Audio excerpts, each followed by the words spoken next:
Positive કેટાલિસ્ટના આટલા કામ થયા. હવે આમાંથી બીજી ખાસ વાત એ રાખવાની કે કે ઇક્યુ તો કોન્સ્ટન્ટ છે, આ તો કોન્સ્ટન્ટ છે. કે એફ કે બી વધે છે તો બે ઇક્વલ એમાઉન્ટમાં વધતા હોય છે, જેથી કરીને રેશિયો કેવો રહેશે? કોન્સ્ટન્ટ. એટલે કે અહીંયા રેશિયો જે છે બટ કે એફ ડિવાઈડ બાય કે બી ઇક્વલ ટુ કોન્સ્ટન્ટ. આ ખાસ યાદ રાખજો. એટલે તમને ટ્રુ ફોલ્સમાં પૂછે કે કેટાલિસ્ટ જે છે કયા ટાઈપના કેની હળી કરે, તો બે કેની હળી કરે, કે એફ અને કે બીની હળી કરે, એને વધારે, પણ એનો રેશિયો જે છે એ નહીં રહેવા દે. કે એફ કે બી વધે એટલે રેટ ઓફ ફોરવર્ડ ને રેટ ઓફ બેકવર્ડ રિએક્શન વધી જાય. આની કરતાં ઊંધું આપણને નેગેટિવ કેટાલિસ્ટમાં મળે. તો નેગેટિવ કેટાલિસ્ટ શું કરવાનો છે?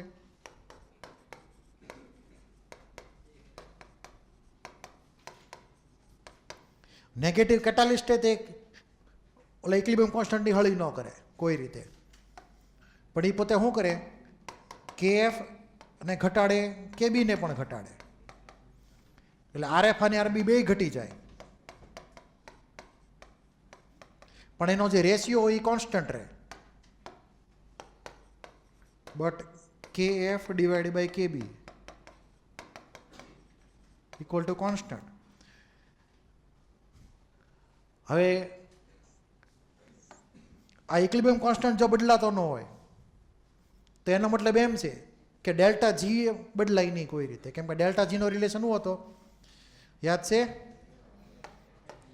આવી કાંઈક વાત કરી હતી. ડેલ્ટા જી ઇક્વલ ટુ શું હતું? Minus R T L N K. યાદ છે? આવું ઇક્વેશન હતું. અને કે બદલાય નહીં તો ડેલ્ટા જી નો બદલાય, એટલે એ પૂરું થઈ ગયું. કેટાલિસ્ટ એન્થાલ્પી ચેન્જની હળી ન કરે કોઈ રીતે, અથવા એન્ટ્રોપીની હળી ન કરે કોઈ રીતે. એને કોઈની યારે કાંઈ લેવા દેવા નહીં. ડેલ્ટા જીની યારે, કેપિટલ કે ઇક્યુની યારે, ડેલ્ટા એચ, ડેલ્ટા એસ કાંઈ લેવા દેવા નહીં. એટલે અમુક અમુક ફેક્ટર જે છે એ બદલાતા નથી. તો એ કયા કયા ફેક્ટર થયા? ડેલ્ટા જીની યારે બીજું કોણ લખી શકાય? Delta S. આ ચાર આઈટમો ભૂલતા નહીં, આની હળી નહીં થાય. બરાબર? Delta G, delta H, delta S અને ઇક્વિલિબ્રિયમ કોન્સ્ટન્ટ. બાકી જો હાદો કે એફ કે બી હોય તો વધે ઘટે, depending on type of catalyst.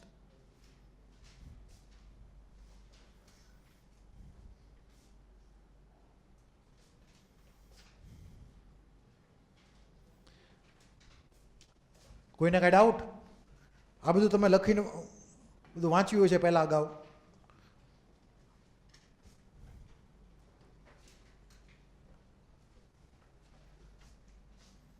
હવે આ એક જે વર્ડ છે ને, ઇન્ટરમીડિયેટ કોમ્પ્લેક્સ થિયરી,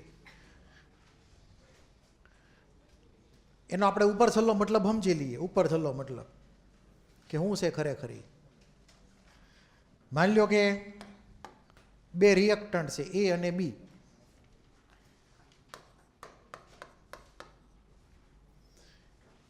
અહીંયા એક સરફેસ હતી, નામ ખાલી લખેલું છે સરફેસ. ડ્રો બીજી જગ્યાએ કરું છું. ધારો કે આ સરફેસ છે એક ટાઈપની. રિએક્ટન્ટ એ અને બી આ સરફેસ ઉપર બેઠવા આવ્યા, એ અને બી. ક્લિયર? પછી એ સરફેસ ઉપર જ તે એ અને બી વચ્ચે બોન્ડ ફોર્મેશન સ્ટાર્ટ થઈ ગયું. એટલે કે ઇમેજિન કરો કે આ જે સરફેસ જે છે એમાં એ અને બી વચ્ચે બોન્ડ ફોર્મેશન સ્ટાર્ટ થયું ધીમે ધીમે. ક્લિયર? પહેલાં બંને સેપરેટ મોલેક્યુલ અથવા સ્પીસીસ હતા. સરફેસ ઉપર આવ્યા, બેઠા પછી બોન્ડ ફોર્મિંગ સ્ટાર્ટ થઈ ગયું. પછી બોન્ડ બની ગયો, અને બોન્ડ બની ગયો એટલે આપણને મળશે એબી, માની લો કે પ્રોડક્ટ તરીકે. એટલે આપણને મળશે કમ્બાઈન એબી મળશે પ્રોડક્ટ તરીકે. હવે આ પ્રોડક્ટ છે એ સરફેસ ઉપર પછી બેહે નહીં, વળી પાછું સરફેસ ખાલી. એટલે આપણને એ સરફેસ ખાલી થઈ જાય ને એ પ્રોડક્ટ અલગથી વી જાય બહાર, એ બી. તો એ અને બી બે રિએક્ટન્ટ સરફેસ ઉપર આવીને બેઠા, બોન્ડ ફોર્મેશન સ્ટાર્ટ થયું, પ્રોડક્ટ બની ગઈ એ બી. હવે પ્રોડક્ટ બની તરત સરફેસ ઉપરથી વહી જાય બહાર, સરફેસ ખાલી ને વળી પાછા નવા રિએક્ટન્ટ બેહવા આવે. તો આ સરફેસ ઉપર રિએક્ટન્ટ આવતા જાય, રિએક્શન થતી જાય, પ્રોડક્ટ બનતી જાય ને પછી એ સરફેસ ખાલી થતી જાય. તો આ કેટાલિસ્ટનું કામ થઈ ગયું. શું કામ થઈ ગયું? તો અહીંયા જે બન્યું એને કહેવાય ઇન્ટરમીડિયેટ કોમ્પ્લેક્સ. શું નામ પડશું આપણે? ઇન્ટરમીડિયેટ કોમ્પ્લેક્સ, કે જે કોઈ એક પ્રોડક્ટ નથી, બરાબર. અને એ કોમ્પ્લેક્સ ફોર્મેશનમાં કેટાલિસ્ટ હેલ્પ કરે છે. ટૂંકમાં સિમ્પલ સેન્સમાં કહી તો બે ટીમને ક્રિકેટ રમવું હતું, વેસ્ટ ઇન્ડિઝવાળાએ મેદાન પૂરું પાડ્યું, બરાબર છે. એને પૈસા મળ્યા, બીજું કાંઈ હતું નહીં એમાં કાંઈ. તો આ બે ટીમ હતી અને બી મેદાન ઉપર રમવા આવી, રમી લીધું, વિયા ગયા, બરાબર, મેદાન ખાલી. તો અહીંયા ઇન્ટરમીડિયેટ કોમ્પ્લેક્સ થિયરી જે છે એ કેટાલિસ્ટનો રોલ સમજાવે છે. કેટાલિસ્ટ ખાલી સરફેસ પ્રોવાઈડ કરશે એક રીતે જોઈ દો, સોલિડ કેટાલિસ્ટ હોય તો, જેથી કરીને રિએક્શન વધારે સ્પીડથી થઈ શકે. સરફેસ ઉપર બેઠા ન હોય તો આ રિએક્શન થવી થોડીક મુશ્કેલ થાય અથવા અઘરી થાય, એવું સમજવાનું આપણે. એટલે આખી જે વાર્તા લખી છે એ મેં તમને જે કીધી ને એ પ્રમાણે છે. અનુકૂળતા એ વાંચજો, બરાબર છે. પછી આ તો વાત થઈ ગઈ આપણે હમણાં. હવે આ કેટાલિસ્ટ જે છે ને એ શોર્ટકટ પૂરો પડે. આપણે લાસ્ટ ટાઈમ કદાચ મેં તમને વાત કરેલી હતી. શું કરે? ઓલ્ટરનેટિવ પાથ પૂરો પડે રિએક્શન કરવા હાટું. ઓલ્ટરનેટિવ પાથનો મતલબ સમજી ગયા? અહીંયાથી ડાયરેક્ટ ક્યાં જવાનું? સીધું દરવાજે લસરપટ્ટી મૂકીને, દાદરા ઉતરવાની જરૂર જ નથી, સીધા ત્યાં 5 થી 10 સેકન્ડ લાગે. અહીંયા તમે લાઈનમાં હાલો, આગળવાળો ઉતરે ત્યારે તમે નીચે ઉતરો, ત્યાં જામ થઈ ગયું, ત્યાં તમે આગળ પછી વધી ન શકો. લસરપટ્ટીમાં હું નહીં, હાલો બધા ઉતરો નીચે ફટાફટ. તો એમાં ગળદી થવાના ચાન્સ ઓછા. ફટાફટ બધા ફૂલ સ્પીડથી નીચે ભાગવા મળે લસરપટ્ટીમાં. તો એ શોર્ટકટ થઈ ગયો એક ટાઈપનો, બરાબર. તો અહીંયા તે કેટાલિસ્ટ શું કરશે? એક શોર્ટકટ પ્રોવાઈડ કરશે. સીધો રસ્તો હોય એની બદલે એક શોર્ટકટ પ્રોવાઈડ કરે. અહીંયાથી વ્યા જવું, ઓરવું પડશે એમ કહીને આપણને. તો ઓરવું પડે ને એવી રીતે એ લોકો નવો રસ્તો આપી દે અને ખર્ચો ઓછો થાય, એમાં પેટ્રોલ ઓછું બળે ટૂંકમાં. ક્લિયર છે? એટલે કે એ ઓછી એક્ટિવેશન એનર્જીવાળો એક નવો રસ્તો પ્રોવાઈડ કરે, ઓછી એક્ટિવેશન એનર્જીવાળો. ક્લિયર? હવે એનો ગ્રાફ આપણે જો ઇન્ડિકેટ કરીએ તો આપણે આવી રીતનો સિમ્પલ ગ્રાફ સમજીએ કાંઈ. ધારો કે આ કોઈ એક રિએક્શન લઈએ, એમાં ધારો કે આપણે એક્ઝોથર્મિકની વાત કરતા હોઈએ, તો આ એક એક્ઝોથર્મિક રિએક્શનનો ગ્રાફ છે. ધારો કે આની યારે બીજો એક ગ્રાફ ડ્રો કરું.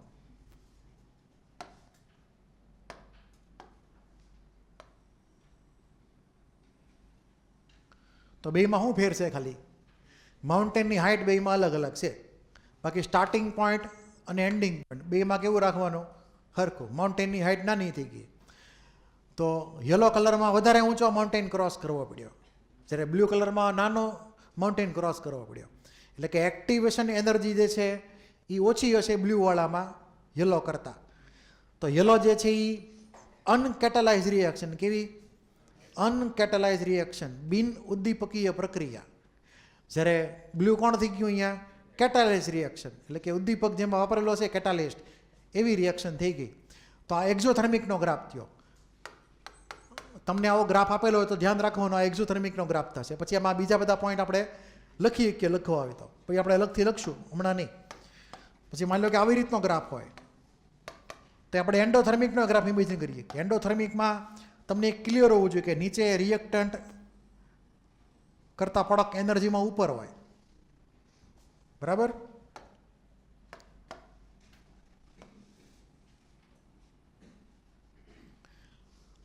તો આ જે ગ્રાફ જે છે એમાં yellow colour endothermic, blue colour endothermic. તો યલો કરતાં બ્લુવાળાની હાઇટ નાની એવી છે. તો આપણે એન્ડોથર્મિક રિએક્શન માટે આપણે ગ્રાફ ડ્રો કર્યો. અહીંયા આ એનર્જી અને આ બાજુ રિએક્શન કોઓર્ડિનેટ સમજવાના ગ્રાફમાં. તમને આના દેશી ક્વેશ્ચન આવી શકે.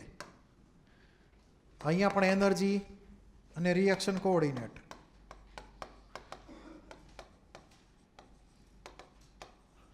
એટલીસ્ટ તમને આ શેપ તો ક્લિયર જ હોવો જોઈને જ કે આ કઈ રિએક્શન છે. તો પહેલી રિએક્શન એક્ઝો ને આ કઈ થઈ ગઈ? એન્ડોથર્મિક થઈ ગઈ. એ ખબર કઈ રીતે પડી એન્ડોથર્મિક થઈ? તો અહીંયા તમે ડિફરન્સ લ્યો,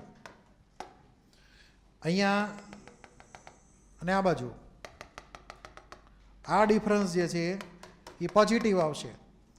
આ રિએક્ટન્ટ છે અને આ પ્રોડક્ટ છે, તો પ્રોડક્ટ માઇનસ રિએક્ટન્ટનો ડિફરન્સ પોઝિટિવ આવ્યો, તો એન્થાલ્પીનો ચેન્જ થઈ ગયો પોઝિટિવ. ઉપર એ જ જગ્યાએ તમે ચેક કરશો તો અહીંયા આ ડિફરન્સ જે છે એ ડેલ્ટા એચ નેગેટિવ આવશે, કેમ કે પ્રોડક્ટ લોઅર એનર્જીમાં છે રિએક્ટન્ટ કરતાં. તો પ્રોડક્ટ વધારે સ્ટેબલ છે એનર્જેટિકલી. કેવી છે? વધારે સ્ટેબલ છે એનર્જીમાં, ડાઉન એટલે વધારે સ્ટેબલ. રિએક્ટન્ટ અનસ્ટેબલ છે કમ્પેરિઝનમાં. તો તમને એવા MCQ પૂછાય કે કયા કયા સ્ટેટમેન્ટ સાચા ખોટા છે, તો આ સમજવાનું કેવું, લોઅર એનર્જી, લોઅર એ મતલબ મોર સ્ટેબલ, આ હાયર એનર્જી મતલબ લેસ સ્ટેબલ. ખાસ ધ્યાન રાખજો, આ બે ગ્રાફ તમને ક્લિયર હોવો જોઈએ, પછી એમાં અલગ અલગ પોઈન્ટ આપણે એડ કરી શકીએ.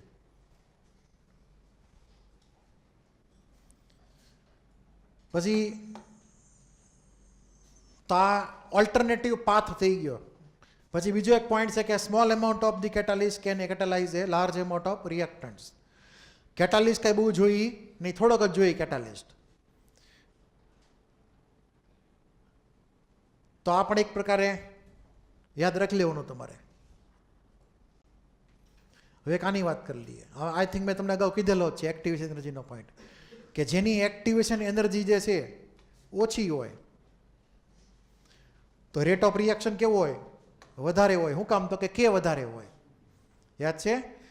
તો એ ઓછું હોય તો કે વધે, તો કે વધે તો રેટ ઓફ રિએક્શન વધે. બોલો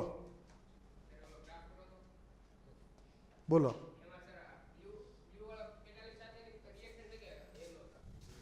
હે યલો જે છે ને એ ઊંચો માઉન્ટેન છે વિધાઉટ કેટાલિસ્ટ. કેટાલિસ્ટ છે ને માઉન્ટેનને બોતરાવી દે આમ સીધો, એટલે માઉન્ટેન નાની હાઇટનો કરી નાખે એમ, સિમ્પલી કહી તો. ક્લિયર? એટલે હાઇટ નાની થઈ ગઈ. હવે એ તો ખબર છે ને એક્ટિવેશન એનર્જી કઈ થઈ એમાં. હવે આપણે વાત કરી લઈએ એક્ટિવેશન એમાં ડ્રો કરીને હારે હારે. તમને આ નાના એવા સેમ્પલ ફોટા ક્લિયર હોવો જોઈએ પહેલાં. હવે આ તમને તો ફોટો આપેલો જ છે આઈ થિંક, હું ફરી વાર ડ્રો નથી, ટાઈમ નથી એટલે. તમને અહીંયા જો સમરીમાં ફિટ બધા અલગ અલગ આ બધા ડ્રો આપેલા જ છે. આની વાત કરી લઈએ, આની ઇમ્પોર્ટન્ટ છે. તમને ગ્રાફ આપ્યો છે ને, આમાં બધી આઈટમો લખીને આપેલી છે સરસ, એકદમ સરસ રીતે. હવે અહીંયા આ પોઈન્ટ કયો થયો બોલો? આ થઈ ગયો ડેલ્ટા એચ. ક્લિયર? આ રિએક્શન કઈ છે? એક્ઝો કે એન્ડો? એક્ઝોથર્મિક રિએક્શન છે, કેમ કે પ્રોડક્ટની એનર્જી ઓછી છે રિએક્ટન્ટની એનર્જી કરતાં. બરાબર? પછી અહીંયા જે સોલિડ લાઇન જે છે એ આપણે વાત કરી પ્રમાણે reaction path without catalyst, dotted line reaction path with catalyst, એવું માનવાનું છે. તો બેની માઉન્ટેનની સાઇઝમાં એટલે કે હાઇટમાં ફેર પડી ગયો. ક્લિયર? એનર્જી ઓફ એક્ટિવેશન જે છે એ આપણે જનરલી આ સાઈડથી માપીએ. એણે લખ્યું છે આ બાજુ, પણ એ બરાબર નથી, સાઈડ આખી ફેરવી નાખી. તો અહીંયા આપણે અહીંયાથી હાઇટ માપવાની, અહીંયા સુધીની. અને બીજી હાઇટ આવશે અહીંયા સુધીની હાઇટ. ધ્યાનથી જો, અહીંયા બે અલગ અલગ પીક છે. આ ગ્રીન કલર માટે જે હાઇટ જે છે લેન્થ, એને શું કહેવાય? Activation energy forward reaction without કેટાલિસ્ટમાં. એટલે આ શું થઈ ગઈ? એ ફોરવર્ડ. પછી બાજુમાં બીજી એક ઊભી લાઈન છે આટલી, અહીંયાથી શરૂ કરીને ઉપર સુધીની. એ હાઇટ નાની છે, એને કહેવાય એ ફોરવર્ડ. પણ માની લો કે પ્રાઇમ મૂકી દો, એટલે કે વિથ કેટાલિસ્ટ. તો અહીંયા તમને ક્લિયરલી દેખાય છે આ સાઈડના ગ્રાફમાં કે ફોરવર્ડ રિએક્શનમાં એક્ટિવેશન એનર્જી કોની જીતે? હારે. કેટાલિસ્ટની વેલ્યુ ઓછી હોય ને વિધાઉટ કેટાલિસ્ટની વેલ્યુ કેવી હોય? વધારે હોય. આ બાજુ જાય બેકવર્ડ રિએક્શનમાં. તો બેકવર્ડ રિએક્શનમાં તમે જુઓ તો બેકવર્ડ રિએક્શનમાં આપણે ઠેઠ ઉપર સુધીની હાઇટ લેવાની, લાલ કલરવાળી અહીંયા સુધીની ઠેઠ. તો એવું થઈ ગયું એ ફોરવર્ડ વિધાઉટ કેટાલિસ્ટ કે બેકવર્ડ? હા, બેકવર્ડ. અને પછી જે અડધી હાઇટ લઈએ નાના માઉન્ટેન માટેની, ક્લિયર? તો એ થઈ ગઈ એ બેકવર્ડ પ્રાઇમ. આ બેમાંથી કોણ મોટું છે? એ બેકવર્ડ. એટલે કે વિધાઉટ કેટાલિસ્ટ વાળી વેલ્યુ જે છે હંમેશા વધારે હશે. હવે એક વસ્તુ ખાસ માર્ક કરજો કે જે કેટાલિસ્ટ હતો એણે આટલી હાઇટ ઘટાડી, તો એ બંને માટે ઘટાડી કે કોઈ એક માટે જ ઘટાડી? બેને હરખો ફાયદો કરાયો હોય ને કે અલગ અલગ ફાયદો કરાયો? બેને હરખો જ ફાયદો કરાયો. એટલે એ ભેદભાવ નહીં કરે કે આ ફોરવર્ડ છે મને બહુ ગમે, બેકવર્ડ છે બંને ગમે. એ પ્રમાણે ક્લિયર છે? ફોરવર્ડ અને બેકવર્ડ એની માટે બે હરખા, એમાં કોઈ ભેદભાવ થશે નહીં. એટલે આ વેલ્યુ જે છે એ હરખી જ આવશે બે સાઈડથી. બીજી ખાસ વાત એ ધ્યાન રાખજો કે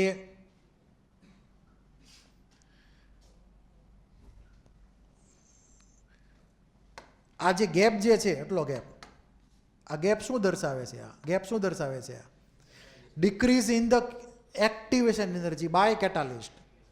તો આની વેલ્યુ તમારે યાદ રાખવાની. એ શું વેલ્યુ થાય? આ બેના ડિફરન્સ જેટલી, આ બેના ડિફરન્સ જેટલી. તો અહીંયા જે એટલો જે નાનો એવો કટકો જે છે એટલી હાઇટવાળો કટકો, એ આપણે શું માનશું? Decrease in the activation energy by catalyst. એ સાઈડમાં નોટ કરી નાખો. ડિક્રીઝ ઇન એક્ટિવેશન એનર્જી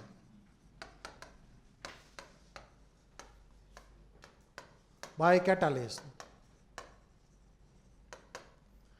આ ભૂલવું ન જોઈએ. કોઈને કાંઈ ડાઉટ?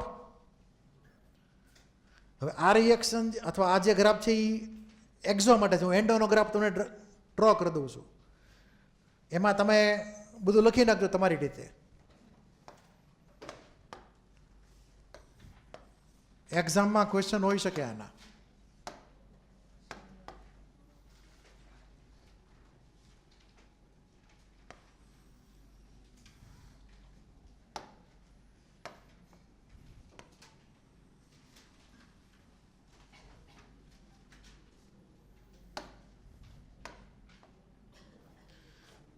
આ ડાયાગ્રામમાં તમે બાકી બધી એન્ટ્રી મારવાની. ક્લિયર? આમાં જે લખી છે એ પ્રમાણે આવડવું જોઈએ એક્ઝામમાં, એ પ્રમાણે, નકર માર્ક વ્યા જાય. તો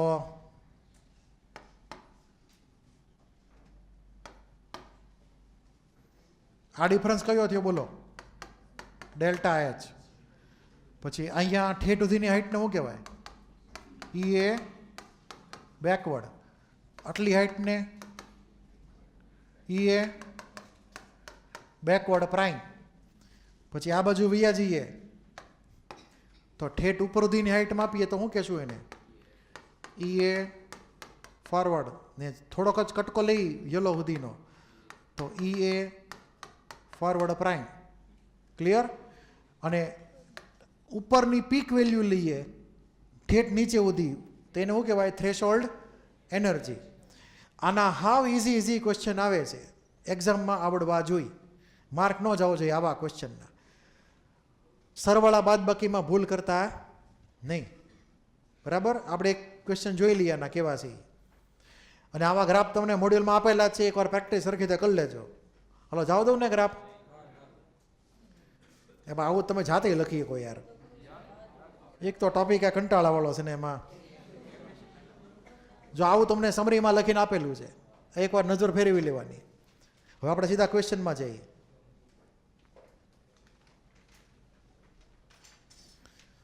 બીજું એક છે કે આરે તમે પહેલાં થિયરીવાળો પાર્ટ એક જે હતો એ તમને ખાલી ઉપર આ યાદ છે ને? ડેલ્ટા જીની ઇફેક્ટ ન કરી વાંચી લેજો એકવાર બધું. બરાબર? મેં તમને અગાઉ બધું કહી દીધેલું છે. એક રીતે નજર ફેરવવી જરૂરી છે. સાચા ખોટા સ્ટેટમેન્ટમાં આખું આવશે. આની માટે લખી નાખો બોર્ડનો ક્વેશ્ચન. બોર્ડનો ક્વેશ્ચન લખી નાખો. એનો થિયરીનો ક્વેશ્ચન. What is catalyst? 3 થી 4 માર્કમાં આવે. What is catalyst?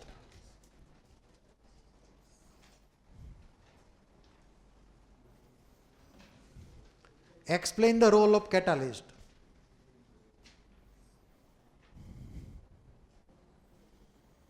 Explain the role of catalyst.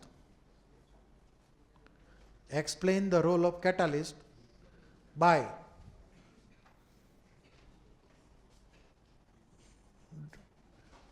drawing diagram. By drawing a diagram of exothermic and endothermic reaction. What is catalyst? Explain the role of catalyst by drawing diagram of exothermic and endothermic reaction. Write the characteristic of catalyst. Write the characteristic of catalyst.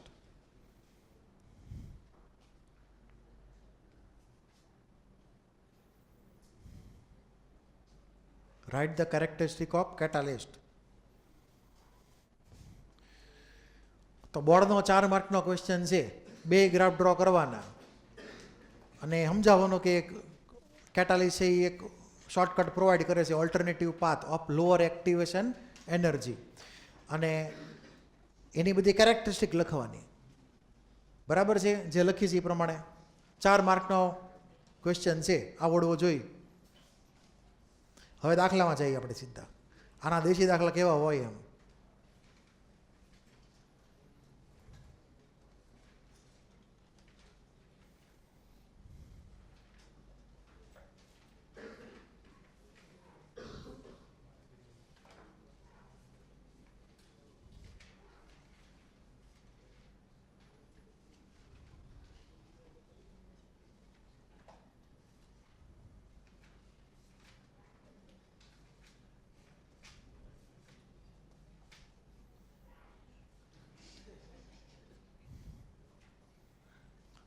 ભણવાનું ધ્યાન રાખો ને ભાઈ. આપણે હવે અહીંયા question તો મળતો નથી કે 273 પહોંચી ગયો સ્કોર.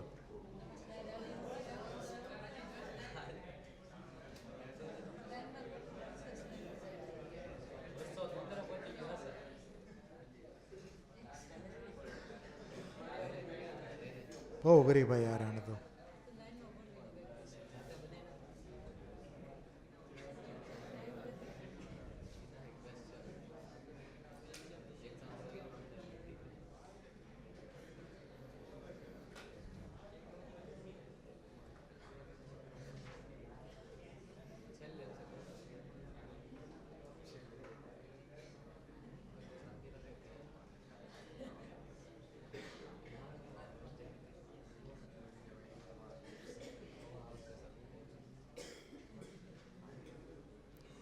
હાલો રેડી. આ ક્વેશ્ચન કરો. હાલો ટોપિક મને ખબર નથી કયો છે. 27 નંબરનો ક્વેશ્ચન છે એટલી ખબર છે. 27 નંબરનો ક્વેશ્ચન કરો સોલ્વ. આવા એક એક ક્વેશ્ચનને છે ને વધુ પડતા હેલા માનીને આમ આનંદિત નહીં થઈ જવાનું. એટલે આફ્રિકાવાળા કેમ નાચવા માંડ્યા હતા, બરાબર? 26 બોલમાં કાંઈક 28 કરવાના હતા. બધા ધીરાતે બેસી ગયા શાંતિથી. હાલો ભાઈ, મેં કપ તો આપણે જ છે ને, બાજી પલટાઈ ગઈ. એમ આપણે એવું નહીં માનવું કે આ બધા ક્વેશ્ચન છે ને એ પપ્પુ જેવા ક્વેશ્ચન છે. પપ્પુ હોય ને એ તો ક્યારેક પાસ થઈ જાય. ક્લિયર? તો એક થયો ને પાપ પાસ, અત્યારે થયો ને એક પપ્પુ, બરાબર છે? તો આ જે છે ને એ ધ્યાન રાખવાનું. વહેલા ગમે એટલા હેલા ક્વેશ્ચન હોય એને એના મેરિટ પ્રમાણે ડીલ કરવાનો. એને સન્માન એટલું આપવાનો. 4 માર્ક છે એના, બરાબર છે? એનું સન્માન આપો એને ખોટું લાગે કે ન લાગે?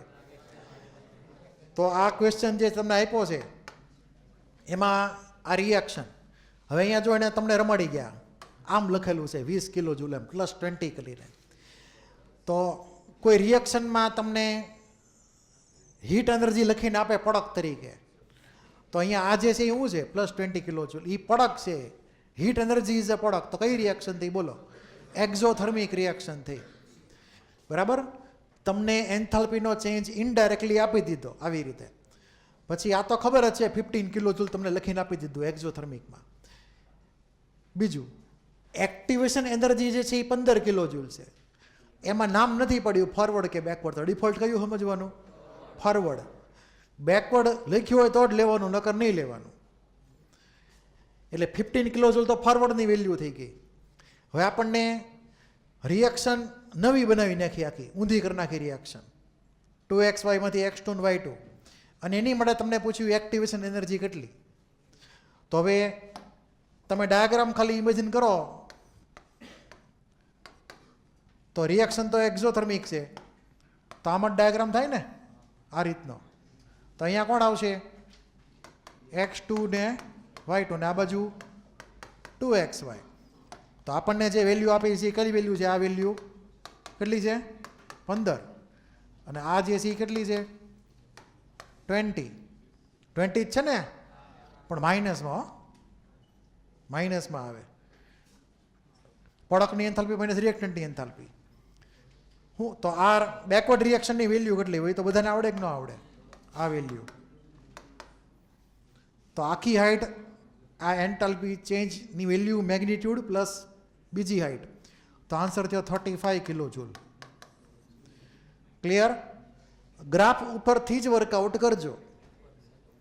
ક્લિયર છે? ગ્રાફ ડ્રો કરીને જ વર્કઆઉટ કરજો. એમને એમ ગોખલો ક્વેશ્ચન હોય કે ગોખેલી ફોર્મ્યુલા હોય તો એપ્લાય નહીં કરતા, ભૂલ થઈ હતી ક્યારેય. તે ગ્રાફ સામે હશે તો ખોટું નહીં પડે. બરાબર? એટલે આ ક્વેશ્ચન તમારે ધ્યાન રાખવાનું. હવે એક ટ્રિકી ક્વેશ્ચન છે અને આના આન્સર બધા તમને અલગ અલગ મળશે. બરાબર? અલગ અલગ ક્લાસમાં તમને અલગ અલગ આન્સર મળશે એના.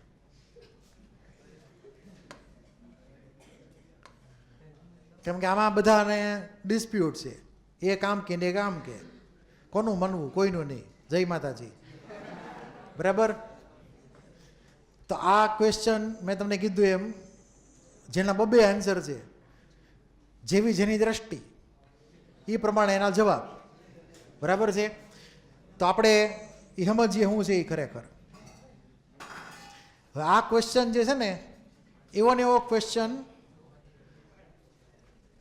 એક્ઝોથર્મિક માટે પણ હોય. કોની માટે પણ હોય? એક્ઝોથર્મિક માટે પણ હોય. એમાં બધાનું એગ્રીમેન્ટ છે. બધા કે આન્સર આ જ છે. આમાં બધા આડા હાલે છે. તો પહેલાં જેમાં બધા સીધા હાલે છે એ વાત કરી દઉં તો તમને આ ક્લિક થશે. હવે ક્વેશ્ચન કદાચ હોય તો ઠીક છે. આ રહ્યો છે જ તે. હાલો, 12 નંબરનો ક્વેશ્ચન નીટમાં પૂછાઈ ગયેલો છે 2010માં. હવે શું કીધું છે કે ભાઈ મિનિમમ વેલ્યુ કેટલી એક્ટિવેશનની? જો હું એને ફોકસ કોની ઉપર કર્યું છે? Minimum value of activation energy. How minimum? Clear છે? હે? કયું સસ્પેન્સ? એ મને ખબર નથી. હવે એ તો બધું યાદ ન હોય એવું બધું કંઈ. હવે આવી રીતે જે ડાયાગ્રામ હતો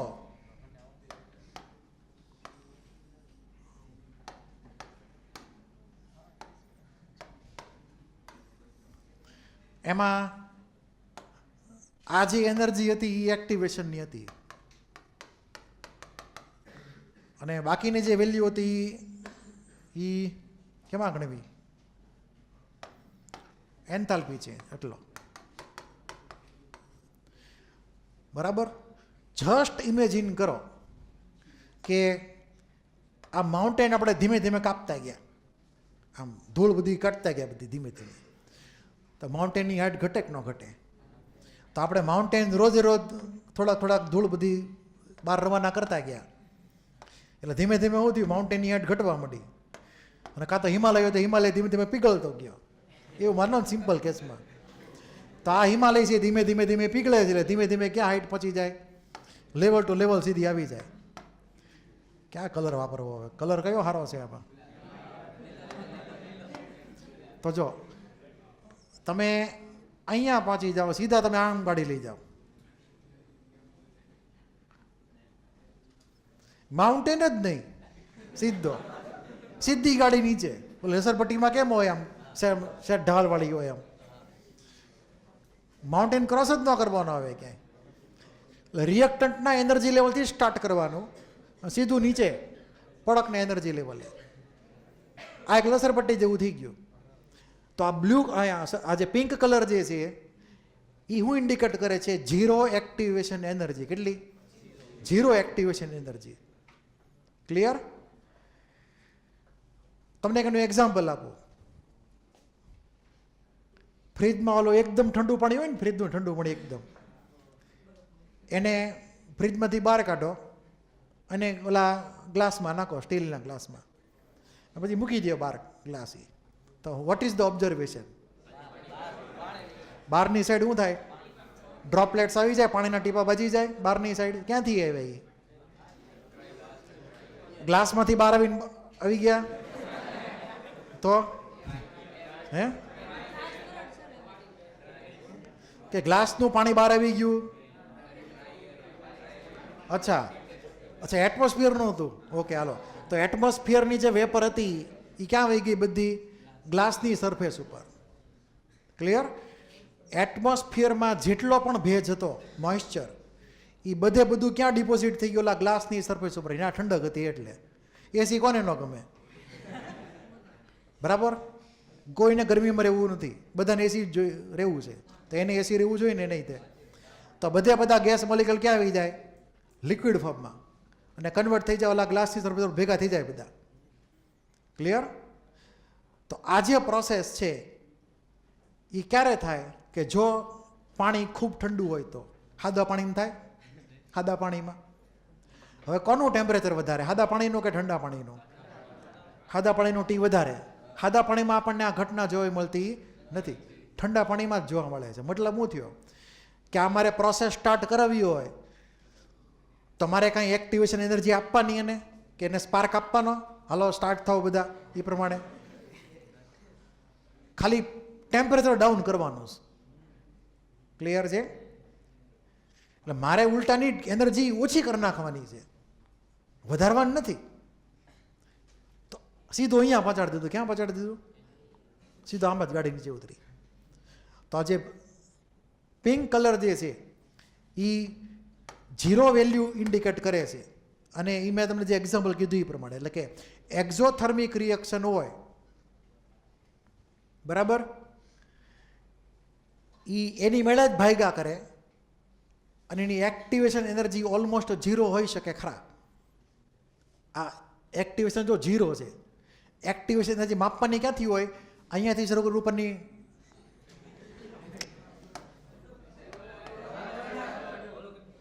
ક્યાં અંડું છે? તો આ આખી જે હાઇટ હોય એ માપવી પડે ને. માઉન્ટેન પણ માઉન્ટેન જ ન હોય, હાઇટ ક્યાંથી માપે? એટલે ઝીરો. તો અહીંયા ઝીરો આન્સર આવશે, એ નોટ કરી લેજો. હવે બીજો એક ક્વેશ્ચન હતો એન્ડોથર્મિકનો. આ તમને ક્લિયર હોય ને તો તમને એન્ડોથર્મિકનું ક્લિયર થશે. હવે એન્ડોથર્મિકના કેસમાં આ જ વસ્તુ આપણે એપ્લાય કરીએ. અમુક લોકો એને અલગ રીતે જોવે છે, પછી એમાં આન્સર અલગ થઈ શકે ખરા. એન્ડોથર્મિક રિએક્શન, આ એન્ડોથર્મિકનો ગ્રાફ છે. આપણે શું કરવાનું છે? માઉન્ટેન બંને એટલો નીચે લઈ જવાનો છે. પણ તમે માઉન્ટેનને આ પડકના લેવલ કરતાં નીચે લઈ જઈ શકો નહીં. તમે અહીંયાથી કટ કરવાની શરૂઆત કરી, કટ કરતાં છેલ્લે તમે ક્યાં પહોંચી શકો? આની હાઈટે પહોંચી શકો ને, એનાથી નીચે નહીં જવાનું. પછી લિમિટ આવી ગઈ. તો એવા કેસમાં સીધો આ રસ્તો. ક્લિયર? માઉન્ટેન આવ્યો જ નહીં ક્યાંય એમાં, અહીંયાથી સીધું સ્ટાર્ટ થાય. એટલે ક્લિયર છે? હવે આ માઉન્ટેન જે છે, આનો માઉન્ટેન ઠેઠ ઉપર ઉધીનો હતો. હવે એને કેટલો માઉન્ટેન ક્લિયર કરવાનો રહ્યો બોલો? તો જો આપણે ફરી વાર એને ચેક કરીએ ડાયાગ્રામમાં, તો શરૂઆતમાં આટલી વેલ્યુ હતી એક્ટિવેશનની. હવે કેટલી વેલ્યુ થઈ ગઈ? જો પહેલાં માઉન્ટેન ક્રોસ કરીને અહીંયા પહોંચતા હતા, એટલે આ એની એક્ટિવેશન હતી. હવે એ માઉન્ટેન જ નથી, સીધું આમ ગાડી ઉપર છે, અહીંયા પહોંચશે તો આ એની એક્ટિવેશન થઈ ગઈ. અને આ એક્ટિવેશન કોના બરાબર છે? ડેલ્ટા એચ બરાબર છે પાછું એ વખતે. ક્લિયર?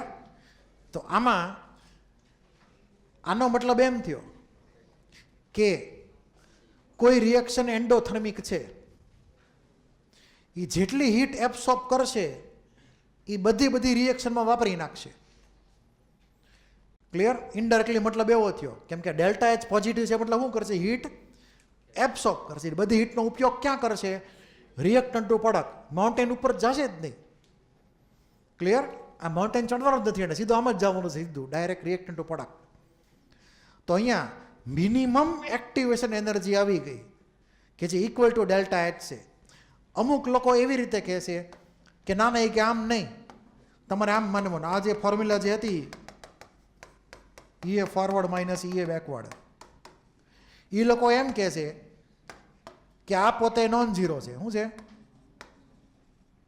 આ નોન ઝીરો છે. ક્લિયર?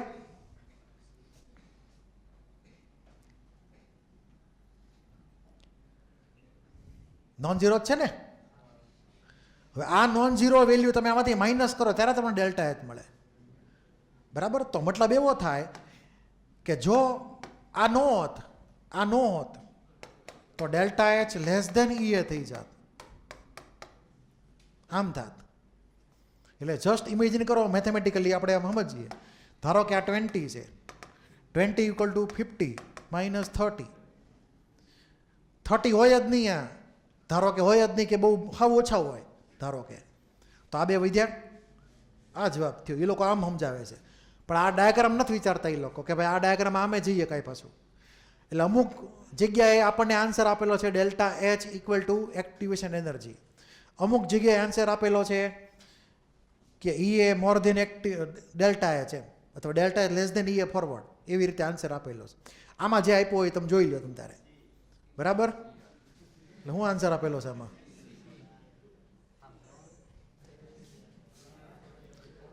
મોર ધેન ડેલ્ટા એચ. અમુક જગ્યાએ આ આન્સર છે ને બીજી જગ્યાએ મેં તમને કીધું ઇક્વલ ટુ ડેલ્ટા એચનો આન્સર છે દિલ્હી. ઓકે?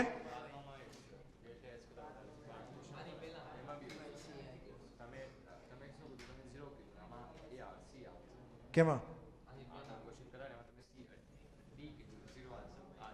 કેમ ગયો? સી એટલે કયો? More than delta H. Zero મૂકવાનું હોય એટલે મિનિમમ એક્ટિવેશન ઝીરો થાય. દિલ્હી આન્સર આવે. જોવાની પદ્ધતિ છે એલા ભાઈ. હું એમ નથી કહેતો કે એ ખોટો છે, પણ હું આન્સર આ રીતે આન્સર આ સાચો ગણાય. તેમ છતાં કાંઈ નક્કી નહીં, કેમેસ્ટ્રી છે ભાઈ, એક્સેપ્શન કાંક નીકળે, આપણી જવાબદારી નહીં. બરાબર? ક્લિયર? જવાબ ઇક્વલ ટુ ઝીરો થવો જોઈએ. તેમ છતાં તમે નીટના કોઈ બુકમાં જોઈ લેજો. મને આની પર પૂરો વિશ્વાસ નથી, કેમ કે જો હું મોકમાં નહીં પૂછું, પણ મેં તમને કીધું એ આન્સર, મારો આન્સર આ છે. તમારે સ્વીકારો તો સ્વીકારજો, ને કે નહીં સ્વીકારતા. ક્લિયર એટલું? હવે આગળ. હવે એ બધી વાર્તા આપણી પૂરી.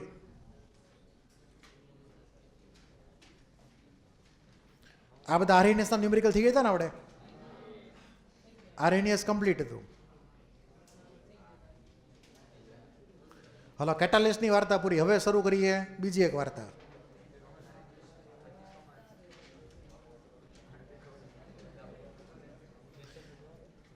આપણે આરએનએસ 1 પૂરું કર્યું હતું, પછી વચમાં પાછો ગેપ આવ્યો હતો, અને પછી પાછો આરએનએસ 2 શરૂ થઈ ગયું હતું. બરાબર છે?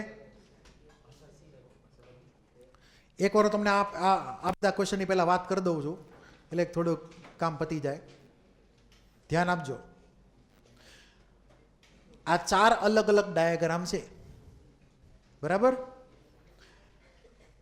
આ 4 ડાયાગ્રામની અંદર તમને પૂછે કે કઈ પ્રોસેસ, પહેલાં તો આમાં એન્ડોથર્મિક, મને આમાં એન્ડોથર્મિક પ્રોસેસ કયો? આ બધામાં એન્ડોથર્મિક પ્રોસેસ 4માંથી હે લાસ્ટ છે એન્ડોથર્મિક છે. કન્ફર્મ? ઓકે, હાલો. તો અહીંયા લખીને કે એન્ડોથર્મિક.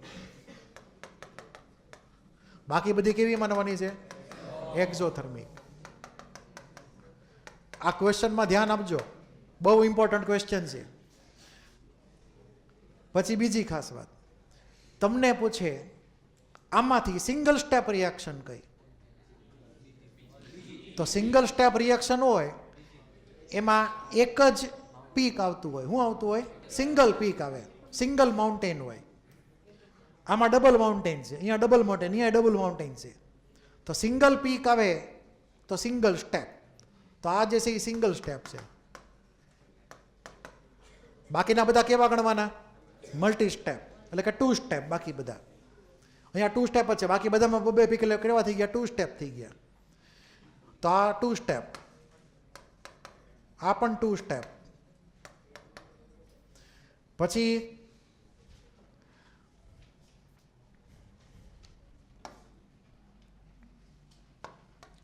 દરેક રિએક્શન જે છે એમાં મિકેનિઝમ લખવાની છે. શું લખવાની છે? મિકેનિઝમ એના સ્ટેપની, કે આ રિએક્ટરમાંથી પ્રોડક્ટ કેવી રીતે બની. એટલે તમને શું કરેલું હોય, તમને આવો ગ્રાફ આપી દે, પછી પૂછે આમાંથી કઈ સાચી મિકેનિઝમ છે. કોઈ એક ગ્રાફ આપે અને પછી મિકેનિઝમ લખીને આપે, આટલી એટલી મિકેનિઝમ કઈ સાચી આમાંથી. આપણે આગળ 4 ગ્રાફ છે, 4 ગ્રાફની મિકેનિઝમ લખી નાખશું. ક્લિયર? જેને જે પૂછવું હોય એ પૂછે. તો આને કાંઈક નંબર બોમર આપી દઈએ પહેલાં. તો આને કાંઈક સારો નંબર આપશું, 1, 2, 3 અને 4. તો સ્ટેપ એટલે કે ગ્રાફ 1 જે છે એ ગ્રાફ 1ની અંદર લખીએ 2 સ્ટેપ. તો ધ્યાન આપજો, A+B માંથી અહીંયા પહોંચવાનું છે ઉપર. દેખાય છે તમને? ઓલી પીક ઉપર. નીચે ઉતરો તો આપણને x મળશે. વળી પાછો x ઉપર જાય તો નવી પીક મળે, અને પાછો નીચે આવે તો આપણને પ્રોડક્ટ મળે ફાઇનલી AB. તો A+B માંથી x હું એક એનું સ્ટેપ લખું. બરાબર? આપણે અત્યારે એને રિવર્સિબલ નહીં માનીએ, મતલબ કે બે બાજુ એરો નહીં કરું, કોઈ એક સાઈડનો જ એરો કરીશ, નકામ પછી વધારે પડતું ગૂંચવાઈ જાય. એટલે તો આનો હું સ્ટેપ લખું ગ્રાફ 1. તો એમાં step 1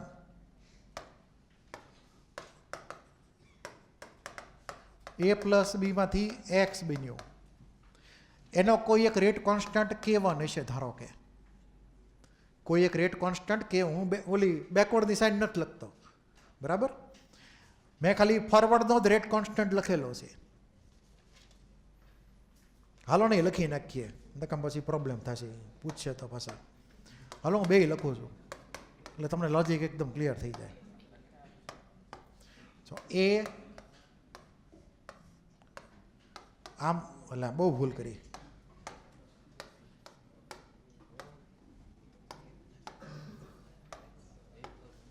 A+B x forward reaction છે. આને હું K1 કહું તો હાલશે. ફોરવર્ડ રિએક્શનનો રેટ કોન્સ્ટન્ટ સ્ટેપ 1નો. બેકવર્ડ વાળાને હું K2 કહું છું. ક્લિયર? અને પછી x માંથી સીધો AB બન્યો, એને હું સિંગલ સ્ટેપ માની લઉં છું, ધારો કે. તો સ્ટેપ 2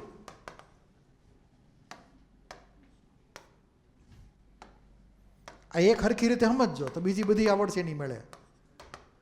સ્ટેપ 2 ની અંદર આ x જે છે એ કન્વર્ટ કેમાં થયો?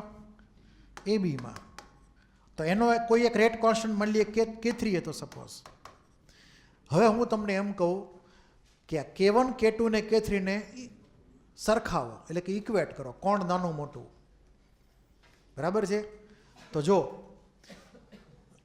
આ જે ડાયાગ્રામ જે છે એમાં ફોરવર્ડની વેલ્યુ વધારે કે બેકવર્ડની વેલ્યુ વધારે? એક્ટિવેશનની. ફોરવર્ડની વેલ્યુ વધારે. જેની એક્ટિવેશન વધારે એનો K ઓછો. ખબર છે ને? એ તો K1 ને K2 માં કોણ નાનું મોટું થયું? બોલો. K1 વેલ્યુ નાની થઈ, K2 વેલ્યુ મોટી થઈ. સમજ પડી? તો K2 લેસ ધેન K1. પછી x માંથી જે ઓલી હાઇટ બને ઉપરની અને A+B માંથી જે હાઇટ બની, કઈ હાઇટ મોટી છે? એટલે એનર્જીમાં ક્યાં વધારે ઉપર જવું પડ્યું આપણે?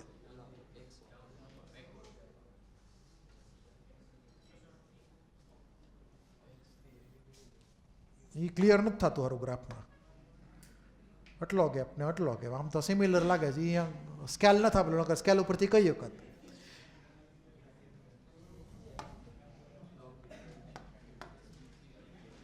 કાંઈ વાંધો નહીં, આપણે કમ્પેર કરી લઈએ. તમે એક્સમાંથી આ બાજુ જાઓ, બેકવર્ડ જાઓ, એક્સમાંથી ફોરવર્ડ જાઓ, કઈ વેલ્યુ મોટી છે એક્ટિવેશનની? ફોરવર્ડની વેલ્યુ મોટી છે. એટલે ફોરવર્ડનો રેટ કોન્સ્ટન્ટ K3 હોય તો એ K3 વેલ્યુ મોટી આવશે. શું આવશે? મોટી આવશે. કોના કરતાં? તો કે K2 કરતાં. આ આમ ઊંધી જવાની વેલ્યુ એક્ટિવેશનની, અહીંયા ઉપર જવાની વેલ્યુ આ બાજુ. તો અહીંયા હાઇટ મોટી છે, તો એક્સમાંથી તમે પાછા આવો તો એ એક્ટિવેશન ઓછી છે. એક્ટિવેશન ઓછી તો K2 વધારે હોય, એવું જોઈએ ને?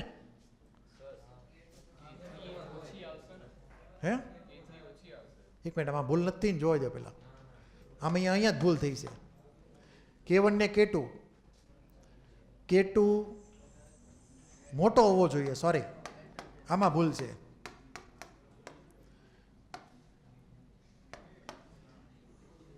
EA1 આને EA1 કહી દો તો EA1 લેસ દેન મોર દેન છે, એલા મોર દેન છે, તો K1 લેસ દેન K2. બરાબર, હવે ક્લિયર છે. અહીંયા આને EA1 કહી દઈએ આપણે, તો EA1 આ EA2 અને EA3, તો EA1 મોર દેન EA2 તો K1 ઊંધું કરી નાખોને નહીં કરતા. એ જ પ્રમાણે આગળ જાય EA2 ને EA3 માં કોણ મોટું નાનું છે? તો EA2 ને EA3, તેમાંથી EA2 લેસ દેન EA3,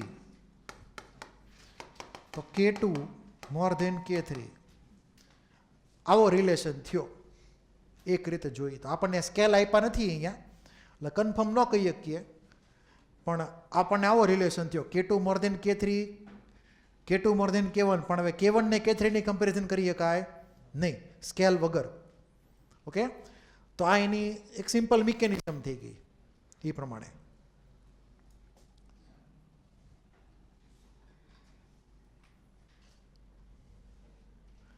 હવે ગ્રાફ 2 ની વાત કરીએ તો ગ્રાફ 2 ની અંદર શું આવશે બોલો?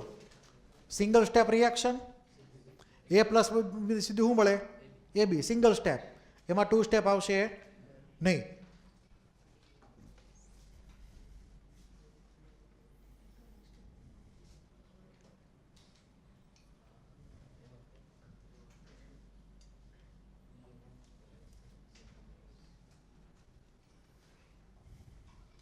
હવે એક મિનિટ, તમને આમાં કહેવાનું રહી ગયું મારે.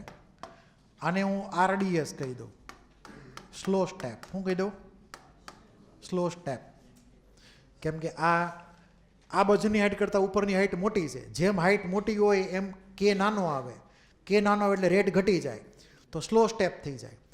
તો એક્સમાંથી ABનું સ્ટેપ એ સ્લો સ્ટેપ છે, એટલે કે રેટ ડિટરમાઇનિંગ સ્ટેપ છે. પહેલા બે સ્ટેપમાં તો ફાસ્ટ ઇક્વિલિબ્રિયમ થઈ ગયું, પછીના સેકન્ડ સ્ટેપમાં થઈ ગયું RDS.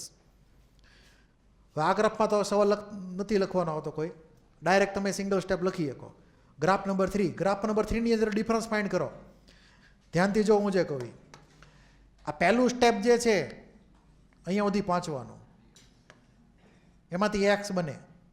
એની કમ્પેરિઝનમાં અહીંયા સુધી પહોંચીને પાછા નીચે ઉતરવાની વેલ્યુ. તો રેડ અઘરું છે કે બ્લુ અઘરું છે? રેડમાં વધારે ઊંચી પીક ઉપર પહોંચવું પડે, તો વધારે એક્ટિવેશન થઈ. જ્યારે બ્લુવાળી વેલ્યુ ઓછી છે એક્ટિવેશનની, એક્ટિવેશન ઓછી હોય એનર્જીમાં, તો K કેવો હોય? વધારે હોય, એટલે કે ફાસ્ટ રિએક્શન થાય. કેવી થાય? ફાસ્ટ. એટલે આપણે ઇન્ડિકેટ કરશું હવે.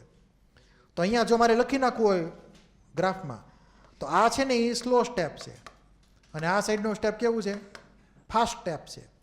જેમ હાઇટ નાની હોય એમ E એ ઓછી ને K વધારે, તો ફાસ્ટ સ્ટેપ ગણાય. તો આની મિકેનિઝમ લખીએ ગ્રાફ 3 ની. તો ગ્રાફ 3 પ્રમાણે સ્ટેપ 1 એમાં પહેલું સ્ટેપ જ સ્લો છે, તેમાં A plus B any forward તે બેકવર્ડ, તેમાં K1 લખું, ધારો કે આ K2 લખું,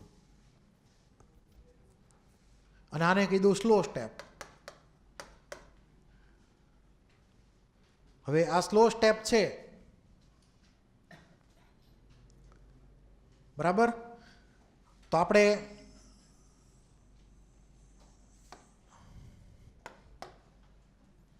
આવી રીતે લખીએ કે લખવું હોય તો કે A પ્લસ B માંથી XB નો K1 અને K2, એમાં K1 ની વેલ્યુ ખૂબ જ નાની હશે, K1 much less than K2, એટલે ફોરવર્ડ રિએક્શન ખૂબ જ ધીમે થાય છે, તો ખૂબ ઓછી થાય છે.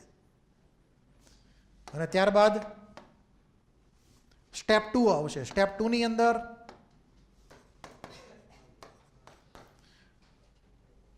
ખૂબ જ ઓછી હાઇટ છે માઉન્ટેનની, તો ખૂબ જ ઓછી હાઇટ હોય એટલે રિએક્શન ફાસ્ટ થઈ જાય. તો A પ્લસ AB, સોરી નહીં AB ની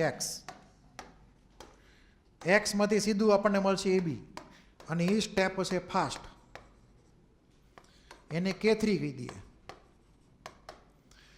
તો ઓવરઓલ આ ત્રણેયનો ઓર્ડર આપણે આમાં લખીએ કે ક્લિયરલી સૌથી ઓછો K1 થશે, પછી K2 થશે, અને K3 સૌથી વધારે થશે. એટલે કે તમે જેમ જેમ આગળ વધો એમ K ની વેલ્યુ વધતી જાય. તો અહીંયા સ્લો, આ બાજુ ફાસ્ટ. તો આ એના સ્ટેપ થઈ ગયા. એટલે તમને આ ક્લિક થવું જોઈએ એક્ઝામ વખતે. જેમ વધારે ઊંચી પીક એમ K નાનો અને સ્લો રિએક્શન, જેમ પીક નીચી એમ E ઓછી તો K વધારે, તો રિએક્શન ફૂલ સ્પીડથી થાય. એટલું ક્લિયર? તો આ ગ્રાફનો આપણે એપ્લાય કર્યું એક્સપ્લેનેશન. પછી એ પ્રમાણે આમાં હવે આ ગ્રાફ કોના જેવો ઓલમોસ્ટ સિમિલર છે, જુઓ આની જેવો જ છે. ડિફરન્સ ક્યાં છે? આ ખાલી એન્ડોથર્મિક છે, અને આ ભાઈ કેવા છે? એક્ઝોથર્મિક. ક્લિયર? આમાં સ્લો સ્ટેપ પહેલું છે કે સેકન્ડ સ્ટેપ છે?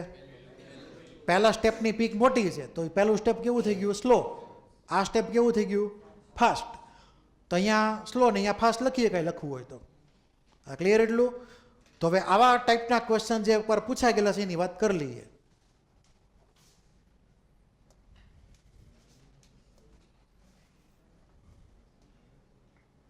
આવો તમને ક્વેશ્ચન પૂછાઈ ગયો હતો JEEમાં, લગભગ એ સૌથી છેલ્લો ક્વેશ્ચન છે કદાચ, એકવાર નજર ફેરવી લેજો, વાંચો.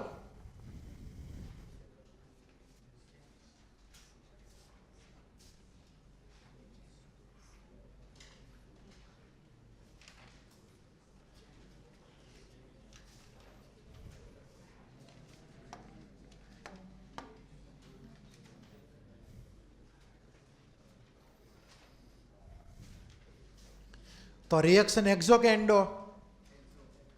હે? એક્ઝોથર્મિક રિએક્શન, કેમ કે બી નીચે છે એ ઉપર છે એ પ્રમાણે. એટલે તો કેટલા સ્ટેપમાં રિએક્શન થઈ? 3 સ્ટેપમાં, કે 3 પીક છે. એટલે કેટલા ઇન્ટરમીડિયેટ વચ્ચે ક્રિએટ થયા? 2 ઇન્ટરમીડિયેટ ક્રિએટ. અહીંયા ઇન્ટરમીડિયેટ બનશે આ જગ્યાએ, 2 બન્યા ઇન્ટરમીડિયેટ. યાદ રાખજો અહીંયા છે એ ટ્રાન્ઝિશન સ્ટેટ છે. શું છે? આ TS છે. તમને પૂછે TS કેટલા ટ્રાન્ઝિશન સ્ટેટ? તો 3. સ્ટેપે 3, દરેક સ્ટેપમાં એક ટ્રાન્ઝિશન સ્ટેટ આવે. પછી આ ઇન્ટરમીડિયેટ, બરાબર,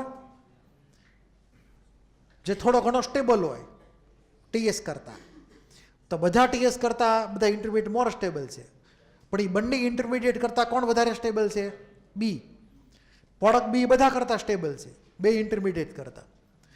તો આની અંદર સૌથી સ્લો અને સૌથી ફાસ્ટ સ્ટેપ કયું?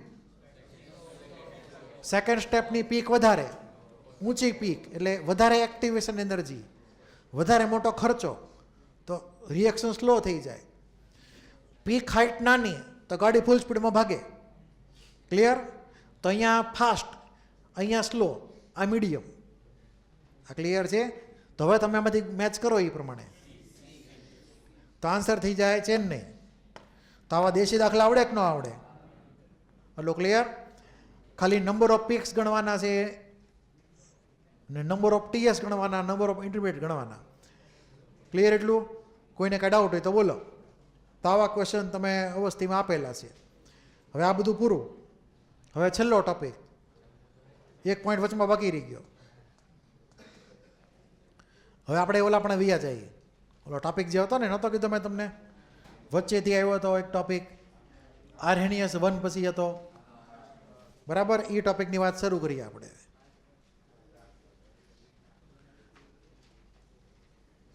અહીંયાથી શરૂ થતો હતો એ ટોપિક. આની પહેલાં આર્હેનિયસ 1 અહીંયા પૂરું થયું, પછી આપણે સીધા આર્હેનિયસ 2માં વી ગયા હતા. ક્લિયર એટલું? હવે આ વચ્ચેનો એક આખો ટોપિક આવી ગયો છે એમાં. હવે ધ્યાનથી સાંભળજો. આમાંથી કોઈ ખાસ મોટો ક્વેશ્ચન બનવાનો છે ને, ખાલી જસ્ટ વાંચવા માટે જ છે. આ બે રિએક્શન છે HI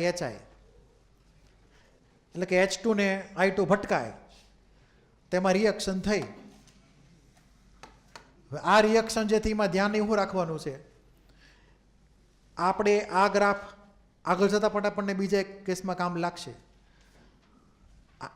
H અને આ H, આ આયોડીન હામાં ભટકાય, જેમ મારી પાસે એમ. ક્લિયર? તો આ જગ્યાએ બોન્ડ ફોર્મેશન સ્ટાર્ટ થાય. ડોટેડ લાઈન આવી ગઈ, બોન્ડ ફોર્મેશન સ્ટાર્ટ થઈ ગયું H અને I વચ્ચે. એ ઓલા બીજા હાઇડ્રોજનને ગમ્યું નહીં, એટલે અહીંયા બોન્ડ બ્રેકિંગ સ્ટાર્ટ થઈ ગયું એ જગ્યાએ. ક્લિયર? તો બે H વચ્ચે અથવા બે આયોડિન વચ્ચે બોન્ડ બ્રેકિંગ સ્ટાર્ટ થયું. H અને I વચ્ચે બોન્ડનું ફોર્મેશન સ્ટાર્ટ થઈ ગયું. આ થઈ ગયો ટ્રાન્ઝિશન સ્ટેટ અથવા ઇન્ટરમીડિયેટ, એક રીતે કહીએ તો. સિંગલ સ્ટેપ હોય તો એ જ થાય. એટલે તો આ જે બન્યો એ તરત જ ડીકમ્પોઝ થઈ જાય. HI નો બોન્ડ આખો બને, HH નો બોન્ડ આખો તૂટી જાય. આપણને મળે HI અને HI ના બે અલગ અલગ મોલેક્યુલ. હવે આ જે રિએક્શન થઈ એ તમને જો યાદ હોય થર્મોડાયનેમિક્સ, તો આનો એન્ટ્રોપીનો ચેન્જ નેગેટિવ છે. યાદ છે? આ એન્ટ્રોપીનો ચેન્જ આનો નેગેટિવ છે. કેવી રીતે નેગેટિવ છે? તો કે 1 મોલ એટલે કે 2 મોલ ગેસ, અહીંયા 2 મોલ ગેસ, પણ અહીંયા બે ગેસના ટાઈપ અલગ અલગ છે. અહીંયા એક જ ટાઈપનો ગેસ છે, તો ગેસના ટાઈપ ઓછા થઈ ગયા, બેમાંથી એક થઈ ગયા ગેસના ટાઈપ, તો એન્ટ્રોપી ઘટી. તો આ રિએક્શનનો એન્ટ્રોપીનો ચેન્જ નેગેટિવ છે. બીજું કે આ રિએક્શન આપણે કેમિકલ ઇક્વિલિબ્રિયમમાં ભણ્યા હતા કે H2 + I2 માંથી HI બને, એ એક ટાઈપની ઇક્વિલિબ્રિયમ રિએક્શન છે, ક્લોઝ વેસલમાં થાય ત્યારે. અને કોઈ પણ ઇક્વિલિબ્રિયમ રિએક્શન હોય એમાં એન્ટ્રોપીની સાઇન ને એન્થાલ્પી ચેનની સાઇન કેવી હોય? હરખી જ હોય. તો આ રિએક્શન એક્ઝોથર્મિક છે. એટલે આપણને આ રિએક્શનનો એક ડાયાગ્રામ ડ્રો કરીને આપ્યો આવી રીતનો, કે જેમાં આ બે રિએક્ટન્ટ ને આ બે પ્રોડક્ટ થઈ ગયા. રિએક્ટન્ટના લેવલ કરતાં પ્રોડક્ટનું લેવલ નીચું છે, એટલે આ ડેલ્ટા H કેવો થઈ ગયો? નેગેટિવ. પણ એટલો બધો હાઈલી નેગેટિવ છે નહીં. આ થઈ ગઈ એક્ટિવેશન એનર્જી. આ એક્ટિવેટેડ કોમ્પ્લેક્સ, જેને ક્યારેક ક્યારેક ઇન્ટરમીડિયેટ કહેશે અથવા ટ્રાન્ઝિશન સ્ટેટે કહેશે ક્યારેક એને. આમાં બીજું કાંઈ છે નહીં, ખાલી આ નાનો જે પેરેગ્રાફ છે ખાલી એક્ટિવેશન એનર્જી શું છે એ સમજાવવા માટે વાપરેલું છે એણે. બરાબર? આખું વાંચવાનું. એટલે આ ડેફિનેશન થઈ ગઈ એક્ટિવેશનની, કે મિનિમમ એક્સ્ટ્રા એનર્જી કેટલી? મિનિમમ એક્સ્ટ્રા એનર્જી જે જોતી હોય, એક્સ્ટ્રા એનર્જીની વાત કરું છું, હોય નહીં તો ઠીક, એક્સ્ટ્રા જોતી છે. ચા પાણીના ખર્ચા બધા જોતા કેમ હોય એવી રીતે. તો minimum extra energy required by molecules to give reaction, એને આપણે શું નામ પાડશું? Activation energy. એટલે અહીંયા આ બેનને લેવલે અહીંયા રાખો તો રિએક્શન નહીં થાય, પણ થોડી ઘણી હીટ એનર્જી આપો, અહીંયા પહોંચી જાય, પછી રિએક્શન શરૂ થાય. અહીંયા પછી નક્કી કરે કઈ બાજુ જવું, હતા ને પાછા જવું કે નીચે ઉતરવું? નીચે ઉતરે સીમાંથી બી તરફ તો એનર્જીનો લોસ થાય. જુઓ અહીંયા તમે આના કરતાં નીચે વ્યા જવાના છો. એટલે થયું એવું કે હાલો આટલું તો બેલેન્સ થઈ ગયું, આ હીટ એબ્સોર્બ થઈ, આટલી હીટ રિલીઝ થઈ, નીચે આવ્યા ત્યારે અહીંયા સુધીના લેવલે, પછી આ એક્સ્ટ્રા મળી ગયો આપણને. આ એક્સ્ટ્રા જે છે એ હીટ એનર્જીનો લોસ થયો, એટલે કે ડેલ્ટા એચ કેવી થઈ ગઈ? નેગેટિવ થઈ ગઈ. તો સીમાંથી એ પણ થઈ શકે, સીમાંથી બી પણ થઈ શકે, એની મરજી મુજબ. એટલે આ ટોપિકમાં કંઈ બીજું કંઈ ખાસ કહેવા જેવું છે નહીં. લખો નાની માટે નાનો એવો ક્વેશ્ચન એક.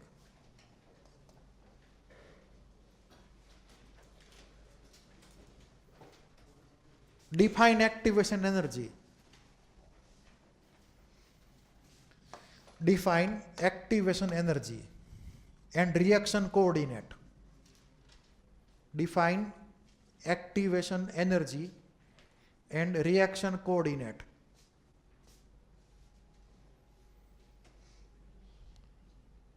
Explain by drawing diagram. Explain by drawing diagram.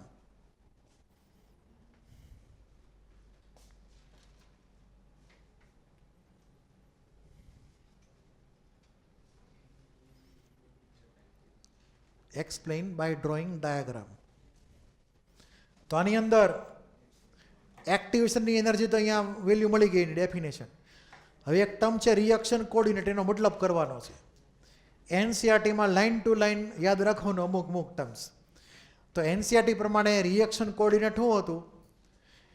Energy ચેન્જીસમાં જે આપણે જોવા મળે ડેટા અહીંયા રિએક્ટન્ટથી પ્રોડક્ટ થાય ત્યારે, એટલે કે આખો પ્રોફાઇલ ઓફ એનર્જી ચેન્જ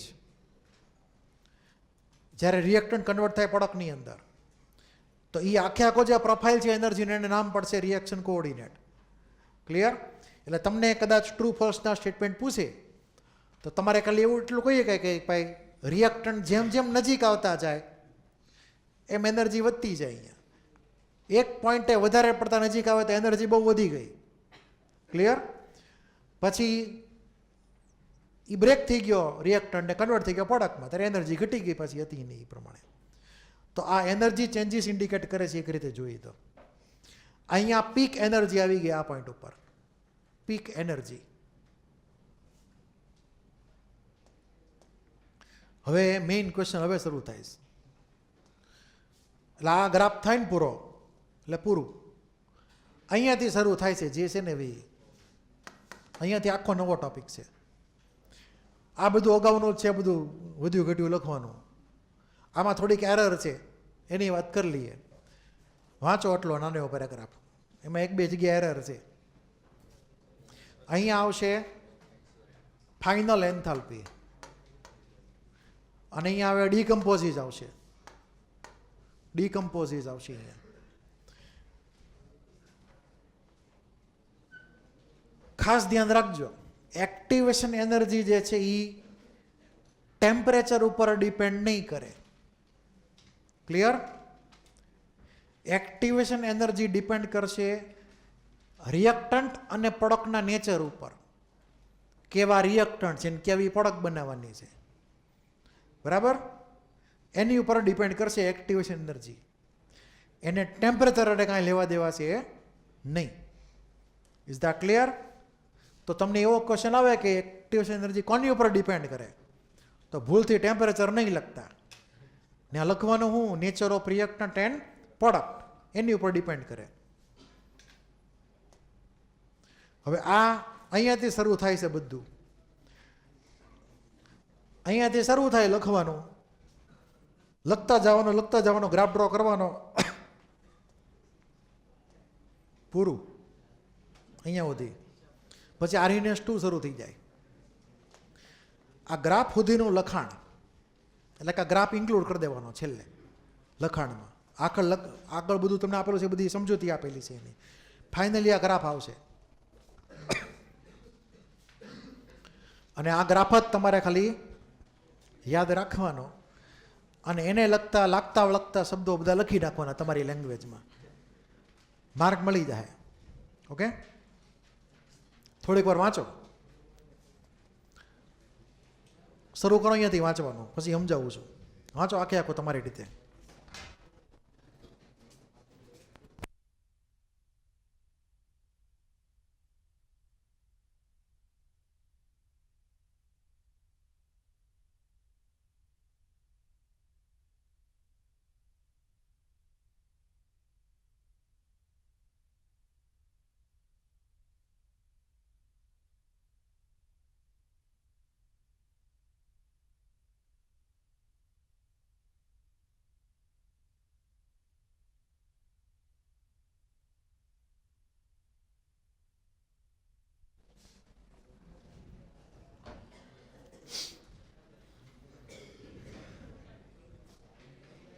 વાતો બાંધેલા.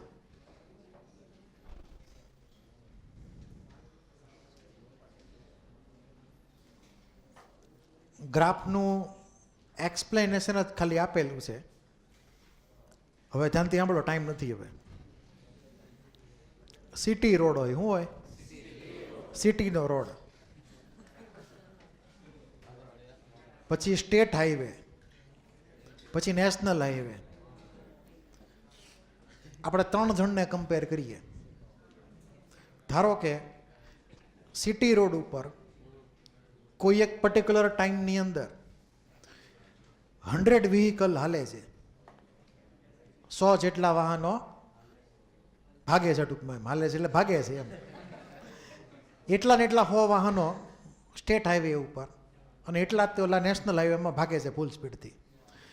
તો દરેક વ્હીકલની સ્પીડ બધાની હરખી જ હોય, બધાની અલગ અલગ હોય. બધા પોતપોતાની મરજી મુજબ, કોઈક ધીમે હલાવે, કોઈક સ્પીડથી હલાવે, કોઈક પછી આજુબાજુ જોઈને હલાવે પાછા. ક્લિયર? એટલે જેવી જેવી સ્પીડ પછી બધાની અલગ અલગ સ્પીડ હોય. એટલે સિટી રોડ ઉપર મોટા ભાગના વ્હીકલ કેવા સ્લો હાલતા હોય, ફાસ્ટ હાલતા હોય? બોલો. અમુક વળી કોક હોય તો ફાસ્ટ ચલાવે, એની મરજી. પણ મોટા ભાગના સ્લો હાલતો હોય, રિલેટિવલી 30-40ની સ્પીડ હોય average, general speed city road ઉપર 30-40. ભાવનગર જેવામાં, અમદાવાદ જેમાં 60-70 હોય. હવે આ જ વસ્તુ તમે ઓલા સ્ટેટ હાઈવેમાં લઈ જાઓ, સ્ટેટ હાઈવેમાં તો ત્યાં બધા 30-40 હલાવે. ત્યાં આજુબાજુ કોઈ જોવાવાળું હોય, આમથી આમ હાલો નજર ફેરવતા જાય, ત્યાં તો કોઈ હોય નહીં. તો પછી ભગાડે જ ને પછી, એટલે કોઈ ઊભું ન રહે કાંઈ નહીં. તો સ્ટેટ હાઈવેમાં ગાડીની સ્પીડ જે છે, એવરેજ સ્પીડ બધા વ્હીકલની, એ વધી ગયેલી હોય, ઘટી ગયેલી હોય? બોલો, વધી જ ગયેલી હોય ને. સિટી રોડમાં 30-40 બધા હલાવે, કાંઈ વાંધો નહીં, હાલો. ત્યાં તો બધા ભાગતા જ હોય 60-70ની સ્પીડે. નેશનલ હાઈવેમાં જાઓ, 6 લેન, કેવો? અહીંયા છે જ તે, પૂછો કે અહીંયા 6 લેનનો ધીમે ધીમે 4 લેન થવા મળશે. તો એમાં એનાથી વધારે સ્પીડથી ભાગતા હોય બધા. પછી લિમિટમાંથી લ્યો કે 80ની સ્પીડ તો હલાવવાની જ તે, 80થી ઓછા હાલે જ નહીં. એમાં તમે ટાઈમ લિમિટની અંદર જો એ ક્રોસ ન કરો ને, એ પોઈન્ટ, ચેક પોઈન્ટ એનો, તો પૈસા લે આમાં કે તમે કેમ વાર લગાડી એમ. બરાબર? એટલે ઉલટ એમાં તો ફૂલ સ્પીડમાં ભાગવું પડે. એટલે નેશનલ હાઈવેમાં સ્પીડ બહુ વધી ગયેલી હોય. ટૂંકમાં 3 ટાઈપના રસ્તા થયા, એ પ્રમાણે વ્હીકલની સ્પીડમાં ચેન્જીસ આવે. વ્હીકલના નંબર આપણે એને એ રાખ્યા. અહીંયા એ જ કરવાનું છે. પહેલો પોઈન્ટ એમ જ કહે છે કે ભાઈ મોલેક્યુલ્સની બધાની સ્પીડ મન ફાવી રીતે અલગ અલગ હોય, કોઈની હરખી ન હોય. તો આપણે આખે આખો સ્ટડી કરવો હોય આખા સેમ્પલનો, તો એની એવરેજ લેવી પડે.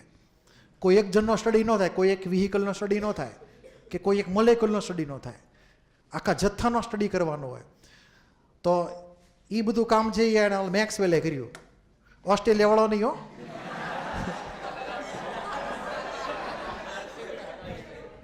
ઓસ્ટ્રેલિયા વાળો નહીં, આ મેક્સવેલ અને બોલ્ઝમાન. તો એ 2 જણાએ આ બધી આખી વાતો બધી કરી બેઠા નવરા બેઠા.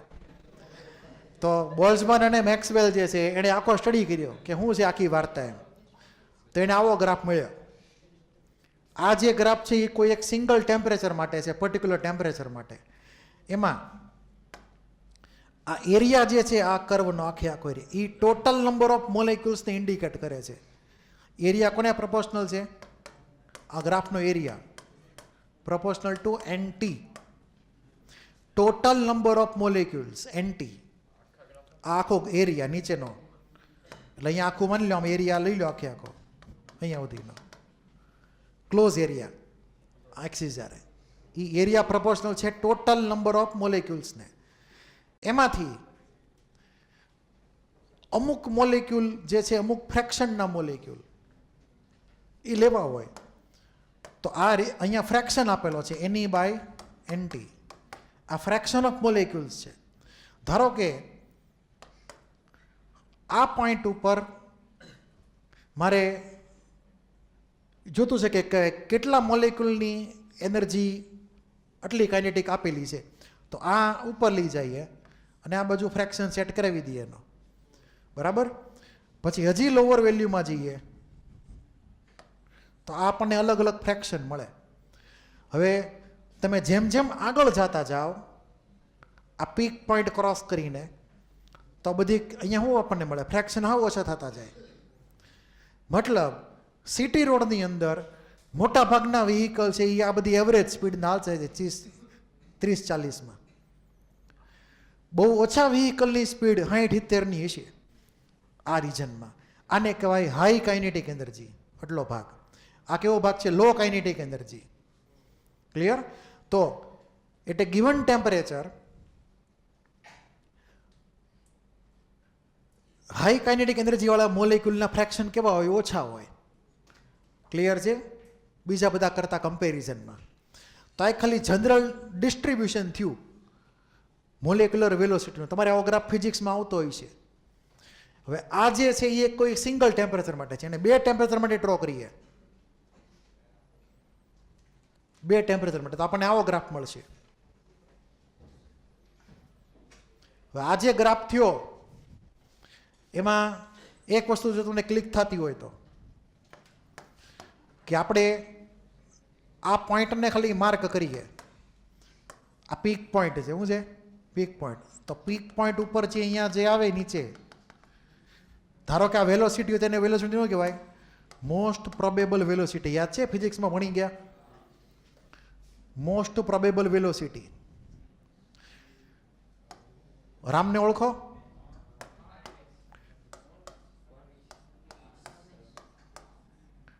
Root mean square velocity, average velocity અને મોસ્ટ પ્રોબેબલ વેલોસિટી. આ ક્લિયર છે? તો આમાં સૌથી મોટું કોણ? બોલો, સૌથી મોટું કોણ? Root mean square velocity maximum. બરાબર. પછી શું આવે? એવરેજ. અને પછી કોણ આવે? Most probable. મોસ્ટ પ્રોબેબલ છે એ હંમેશા કેવું હોય? ઓછું હોય બધા કરતાં. તો અહીંયા મને પોઈન્ટ માર્ક કરવાના કે તો આ 3 પોઈન્ટ હું માર્ક કરું છું અત્યારે.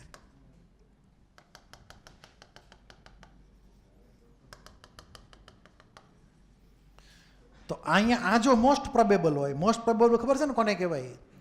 મેક્સિમમ જેનો ફ્રેક્શન હોય, જેની પીક સૌથી ઉપર હોય, આનો ફ્રેક્શન મેક્સિમમ છે આ પોઈન્ટ ઉપર. તો એ વખતની જે વેલોસિટી હોય એને એવું કહેવાય મોસ્ટ પ્રોબેબલ વેલોસિટી. અહીંયા તો કાઇનેટિક એનર્જી ખાલી સમજવા માટે આપણે લઈએ છીએ અત્યારે. પછી આ પોઈન્ટને શું કહેવાય? વચ્ચેવાળા પોઈન્ટને વી એવરેજ, એવરેજ વેલોસિટી. અને આ છેલ્લો પોઈન્ટ કયો થઈ ગયો? બોલો, વી RMS. શું થઈ ગયું? Root mean square velocity. તો આ મોસ્ટ પ્રોબેબલ, એવરેજ ને પછી કોણ આવશે? RMS velocity. ઊંધું વાંચો તો આરામ થઈ જશે. ક્લિયર? તો હવે આ જે છે એના કરસ્પોન્ડિંગ આપણે લઈએ ફ્રેક્શન લઈએ. તો આનો ફ્રેક્શન આમ આવે. આ 3 ફ્રેક્શન છે એના. કયો ફ્રેક્શન મોટો છે? બોલો. એવરેજ વાળો ફ્રેક્શન મોટો છે કે કયો ફ્રેક્શન મોટો છે? મોસ્ટ પ્રોબેબલનો ફ્રેક્શન વધારે છે. ક્લિયર? પછી સૌથી ઓછો કેમાં છે? આ 3માં RMSમાં. એનાથી વધારે પણ ઘણા બધાના ફ્રેક્શન છે પણ આપણે કન્સિડર કરતા નથી અત્યારે. હવે માની લો કે બીજો આપણે ટેમ્પરેચર વધારી દીધું, T ઇન્ક્રીઝ કરી નાખ્યું. તો T ઇન્ક્રીઝ કરો એટલે થાય શું? બધા ફૂલ સ્પીડથી ભાગે. આ આખો ગરીબ એરિયા છે. કેવો છે? ગરીબ એરિયા. આ બાજુ આમ બધા આ બાજુ વ્યા ગયા, અમીર એરિયામાં બધા વ્યા ગયા. ઇકોનોમિક પ્રોગ્રેસ થયો. આ 1947નું ઇન્ડિયા છે. આ જે ઇન્ડિયા છે એ અત્યારનું છે. બધાની ઇકોનોમિક સિચ્યુએશન પહેલાં કરતાં સારી થઈ ગઈ એટલે બધા ગ્રાફ આ બાજુ વ્યા ગયા. બધા કન્વર્ટ થઈ ગયા હાઈ કાઇનેટિક એનર્જીમાં. એટલે તમે જુઓ કે અહીંયા જે બ્લેક એરિયા જે છે, બ્લેક એરિયા એ જૂનો એરિયા હતો 1947નો. એટલે કે નંબર ઓફ મોલેક્યુલ્સ, એવા નંબર ઓફ મોલેક્યુલ્સ કે જેની કાઇનેટિક એનર્જી એક્ટિવેશન એનર્જી જેટલી અથવા એના કરતાં વધારે હતી.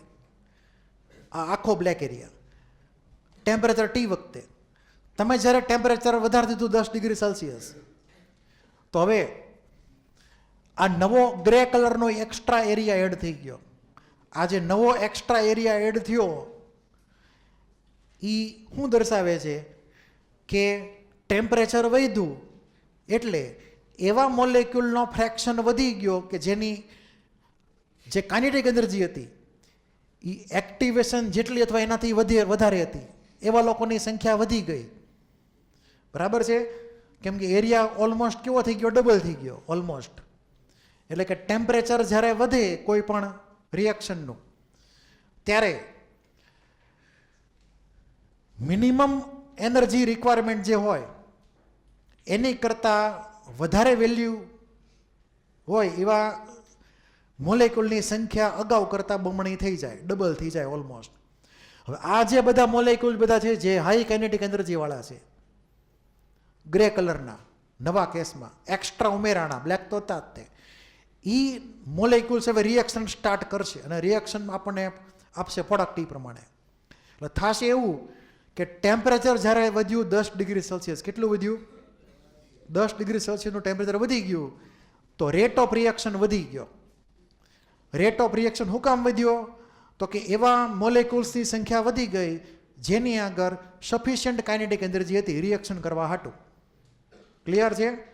પહેલાં કોઈના ઘરે ટીવી નહોતા, હવે બધાના ઘરે ટીવી તો કોમન થઈ ગયા.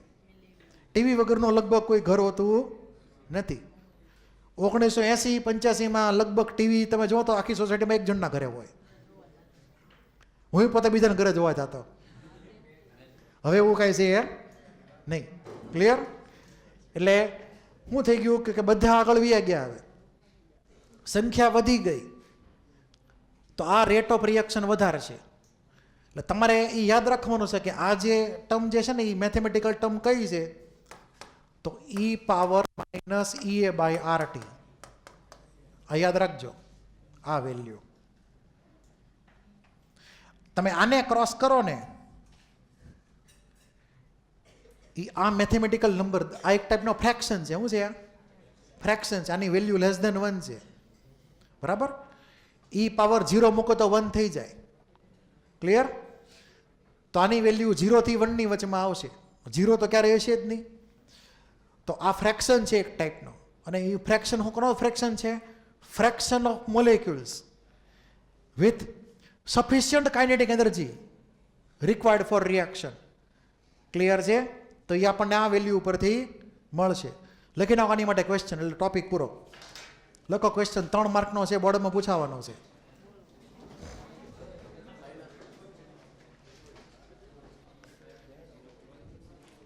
Using Maxwell-Boltzmann curve.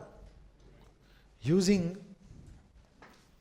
Maxwell-Boltzmann curve એટલે ગ્રાફ ટૂંકમાં. Using Maxwell-Boltzmann curve, explain how rate of reaction almost doubles. Rate of reaction almost doubles.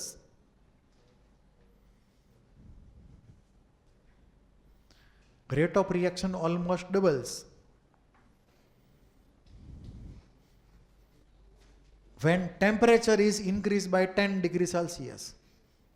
When temperature is increased by 10 degrees Celsius.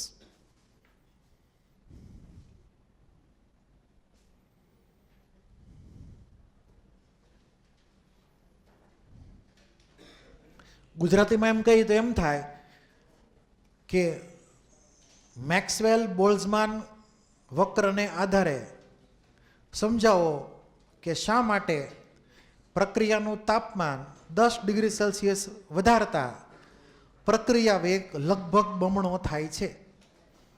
બરાબર? 3 માર્ક. એમાં આ graph હશે તો mark મળશે. આ ગ્રાફની આજુબાજુમાં તમારે લખે રાખવાનું, સાચું લખવાનું, ખોટું લખવાનું નથી. હોમવર્કમાં એક આ ટોપિક જે હતો ઈ, બરાબર, આ ટોપિક પૂરો કર્યો ને આપણે ઈ, અને ઓલું 43 વાળો પોઈન્ટ, બરાબર, ઈ તમારે હોમવર્કમાં લખવાના છે. એટલે કે થિયરી બેઝ હોમવર્ક છે આખું.